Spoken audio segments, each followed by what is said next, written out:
Hello Priyanka, কোথায় আছো তুমি? ঘরেই আছি, বলো কি হয়েছে? চলো না কোথা দিয়ে ঘুরে আসি, ভালো লাগছে না একা একা। না না, তুমি আজকে একাই চলে যাও, আমার না ভাল লাগছে না। কেন, কোনো প্রবলেম হয়েছে তোমার? অ্যাকচুয়ালি কি বলো তো, তোমার বাইকের কন্ডিশনটাও ভালো নেই, কেমন একটা আওয়াজ হয়। যখন আমি তোমার সাথে রাস্তায় বেরোই, সবাই যখন দেখে আমাদের উপর হাসে, আমার ভালো লাগে না।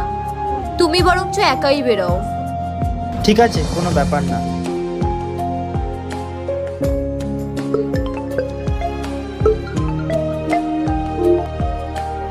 হ্যালো মা, চলো না কোথা দিয়ে ঘুরে আসি আমরা। কি সত্যি তুই আমাকে ঘুরতে নিয়ে যাবি? হ্যাঁ মা। ঠিক আছে, তাহলে আমি রেডি হয়ে আসছি। কিন্তু মা, আমার না একটু বাইকের কন্ডিশনটা ঠিক ভালো না, তোমার চলবে তো? বাবু, তুই বাইকের কথা বলছিস? তুই যদি বলিস তোর সাথে আমি হেঁটেও চলে যাব। লাভ ইউ মা।